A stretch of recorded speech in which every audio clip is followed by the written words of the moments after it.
Hi, welcome back to another episode of Summer in the Psalms, our Bible study that is going along with what we're doing in worship at Church of the Covenant. I am Reverend Heather Humphreys. This is my husband Brian, and we've had fun going over these Psalms this summer. I hope this has been helpful for you on your spiritual journey and maybe giving you different insight into some of the Psalms.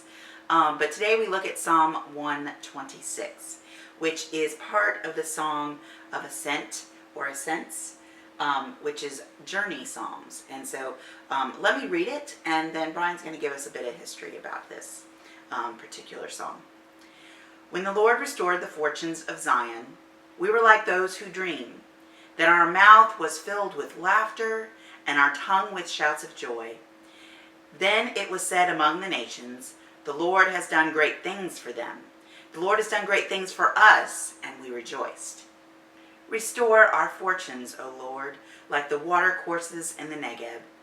May those who sow in tears reap with shouts of joy. Those who go out weeping, bearing the seed for sowing, shall come home with shouts of joy, carrying their sheaves. So Brian, tell us a little bit more about restoring the fortunes of Zion. Sure. So in roughly about 587 BC, the Babylonians sacked the Jerusalem. They had been sieging it for a while. They had surrounded the city for years, and it got pretty bad. People were going hungry. They couldn't get outside the walls to get supplies. So then they came in, they destroyed things, they looted the temple, they rounded up all of the people, and took them away to Babylon. They stayed in Babylon for about 70 years until another king of the Persians, Cyrus, came and defeated the Babylonians and took over that empire. So at that point, the people of Jerusalem were allowed to leave Babylon and go back and try to rebuild what had been destroyed 70 years earlier. But 70 years is a long time. 70 years is, for an individual, a lifetime. 70 years is several generations. And so the people who went back were people who, well, Jerusalem was really just a memory. Mm-hmm. It was really just something that old people talked about. It was nothing that they had ever experienced on their own. And so they were trying to kind of live into this memory. Now, certainly they laughed, certainly they dreamed, certainly this was a joyous occasion. They had been essentially slaves. Mm-hmm. They had been under the domination of Babylon, but now they were going to go back to have at least some self-determination under the Persians. But there was going to be a lot of work involved in going back. Mm-hmm. It was a joyous occasion, but it was also kind of an occasion where they would rub up against some difficulty and some resentment. And so what we see here in the psalm is we get that initial joy in the first half of the psalm, and then that joy fades a little bit as we hit the second half of the psalm. We initially are like those who dream, but then we become a people who cry out, restore our fortunes.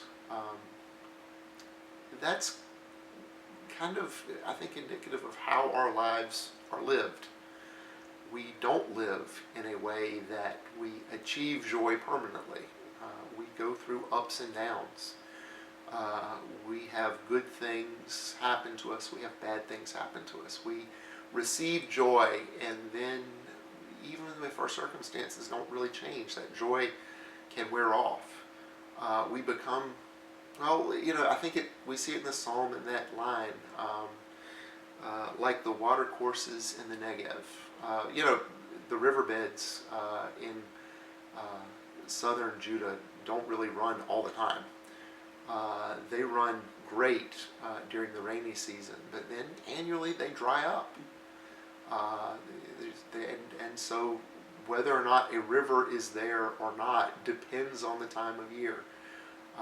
We're seeing in the second half of the psalm that dry season, and we're kind of waiting for the showers, the rains, the blessings to come that would fill up that dry riverbed.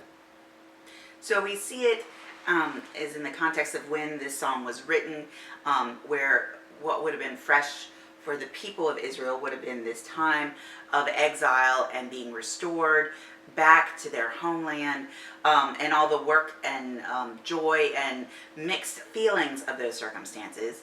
So we can clearly see how this would be used today in the church or in our individual lives, is that when we are excited and joyful, we know and we praise God. But when we're not filled with that same joy, sometimes we find it harder to offer our same praises to God. And then we're left with the second half of this psalm, questioning and wondering and pleading with God to return to this time of happiness. But I think you are right in saying that it's a mixture of a dream and memory, remembering when I was happy, a dream of what I want in order to be happy now, what I think that will look like, but also more of a hope for how it can be. And that might be the mixture of how of what God is calling us to next in our journey. Remember at the beginning we talk about these are songs of ascent and journey towards God. So it fits different journeys of our lives. And there's, I can't remember now how many of these are at the end of Psalms. There's a group of songs.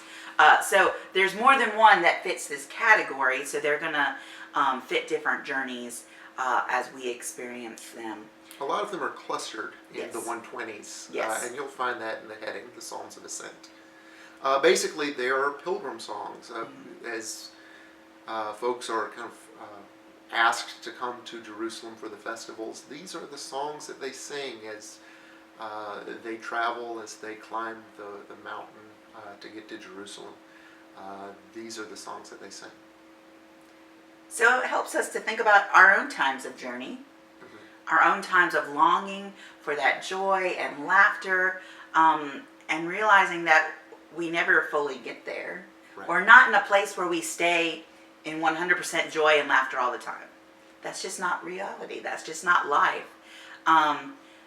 But that doesn't mean that we can't find our way to praise God in any and all circumstances and wherever we find ourselves on the journey. But also helps us to look at the memory, look at the dreams, look at what we hope for and what God hopes for us, and to come together with that. To realize that the ups and downs are part of life, but we still come back and find the joy and the laughter, and God brings us that. God restores that to us. But it is meant for us to continually offer praise, continually come to God in our journey, to not turn our backs on God, and to use these Song of Ascents to help us come back to God on our journey, wherever that is. I think it's interesting, sometimes memory is not reliable. And for these folks who had never experienced Jerusalem, and yet they had heard the stories of the elders, and the elders, how grand this is, how wonderful it was, and they return to a ruin. To a lot of work. To a lot of work. To a place where they heard the stories, but is this where you meant it happen? Sure. And questioning. They returned to something that was really, in a lot of ways, kind of smaller than the stories that they had heard. That happens to us.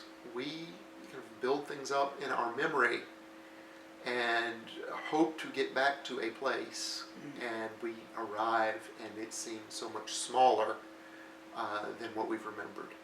I think what we're kind of encouraged here to do is take that and move toward not a memory but toward a future that is big, that is God-sized, that gives us something to move toward in the future rather than back into memory. And to hopefully not get caught in this cycle of making our memories bigger and grander and more perfect than they might have actually been. To try to keep reality and perspective in mind, but to still dream. The call is to still dream as we go with God on this journey. And there's a lot to learn from that. So thank you for joining us for this episode. We hope that this helped out. Share some comments down below. Share this video. And thank you for joining us on this journey of Summer in the Psalms.